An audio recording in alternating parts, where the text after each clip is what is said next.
Did you think about if you hadn't done your research and gone for that interview, where your career would be? No, never. Because that's just how I am, you know. When I was 14, I thought I wanted to be a fashion photographer. So I shot a lot of photography and developed my own film and learned how to use a lot of different kinds of cameras and work in the darkroom. And there was a photographer in the town that I lived in and grew up in that was really well known, very, very highly known guy. And his name was Paul Boyer. And he did a book called 100 Over 100, where he went around the world and met with 100 people who were over 100 and photographed them in these beautiful portraits, and did a book, and it's an incredible book, and it had just come out, you know, right about that time when I was about 13 or 14. And I did a lot of research on him and ended up knocking on the door of his studio. And after a few knocks, I met with him, and, you know, I just wanted to talk to him for like, you know, and he said, okay, you can talk to me for a half hour. And I remember it very, very well. I couldn't drive. My mother took me to this guy's like huge photo studio on the corner of a city block, and it was massive. And she says, okay, I'll be out in a half hour. And I talked to him for like 3 hours, you know. And so the research thing started then, which was like, if I really cared about something, I wanted to learn about it, and also accept the humility of like, this is my knowledge line. This is where it is. So the next person I'm going to learn from has to be great, right? And so that 3-hour conversation turned into me working for him for 3 years. Yeah, and I went to Italy with him to do a book, and he taught me everything I ever could imagine about every format of photography. And he was very patient, and he was very like, he had daughters. He didn't have a son, so we had a very like, we weren't father and son at all, but we really cared about each other. And he took me under his wing in a way that wasn't like a regular like assistant. He was like, it reminds me of like the way a painter would have an apprentice in like Renaissance, you know, Florence, where they say, hey, you earned this spot. Now I'm gonna teach you everything I know, but I'm gonna hold you accountable to the knowledge. And he would. He for example, he wouldn't let me shoot a single frame of medium format film for like a year. He would let me load his Hasselblads. He taught me how to do it, basically blindfolded. But he said, you know, you have to earn every shot.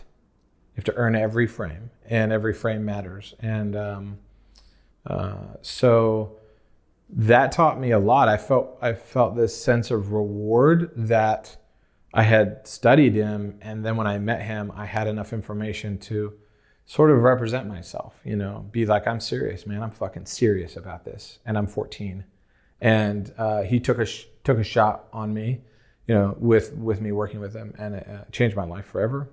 But it also taught me that research is necessary if you want to do anything else. And so I don't think about if I wouldn't have studied the people I wanted to present my short film to, because that was just the way I was and the way I am now, you know. I read about you guys before I got here, right? It's all lies. Yeah. Yeah. So yeah, no, I don't really think about that. But anyway, it's a good question. It's a great question. Well, thank you. Yeah. It's a time machine question, right? What if? I'm just glad I'm not a lawyer. That was actually my next question. So not were you planning to go to law school, but you knew you loved the image, still image, moving image, whatever. Yeah.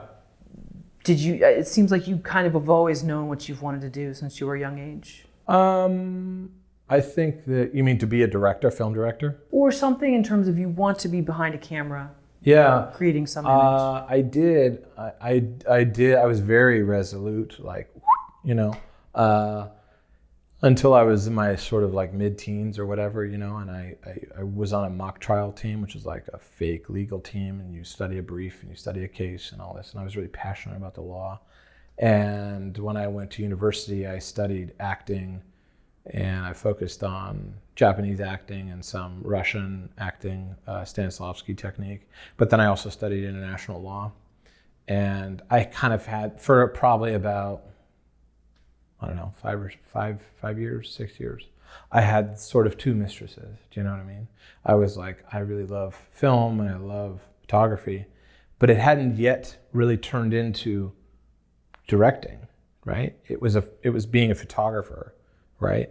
And I looked at the landscape of how you become a photographer, and I looked at the landscape of what really turned me on, and there was this combination that started to evolve, which was photography and acting. Okay, great, that's film, right? And then I started writing in my late teens, sketches, short films. And then when I was in acting school, it started to evolve that there's an aspect of the theater that after having done a lot of theater and being super passionate about Shakespeare and all that, I actually had an experience on stage once where I became very detached from being on stage. I was like, I don't want to do this anymore. And about 3 months later, I began planning that first short film, that boxing movie, because I said, this passion for the theater that's been there since I was 15, 6 years later, 5-6 years later, is starting to crumble. So is it crumbling because it's dying and it needs to die, and sometimes passions need to die?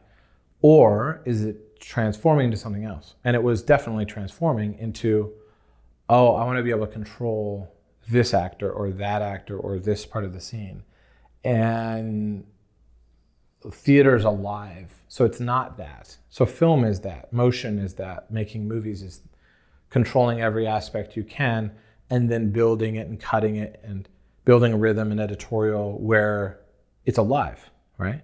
But it's like filmmaking is the greatest illusion ever. And it's the best of all art forms, in my opinion, because it's a convergence of all of them. So it was very odd because I shot a couple of shorts in high school that were basically like my way of talking my way out of a test. You know, the teacher's like, we're going to do a test on the 20s. And I said, I'll make a short film about a speakeasy during Prohibition. And she's like, I don't know how you're going to get into a bar, but okay. And I did. And we shot it. And it was very like, again, no one will ever see that. So it was interesting. It was like, it was not Spielberg oriented or some other directors who like J.J. Abrams, who like shot Super 8 film when he was like 8. And he's always going to be a director. It was more, it was much more of a journey where I think it's like when you're climbing a mountain or or you're in a sailboat or something like that, and you say, I'm going to go there, I'm definitely going there. And as you get closer, you look beyond where you thought you were going to go, and you sort of trust your own judgment and the universe. And then you really take advantage of opportunity. When someone presents an opportunity, you go, yeah, I want to do that. And I would never have thought at the end of university that I would have been a commercial director like 6 months later, like never. But then it happened, and then it was like, yes, this is magical, this is it, And so I wouldn't presume to say that I always had this master plan, because I didn't. And I trusted where things were taking me. And then when it clicked though, that was amazing.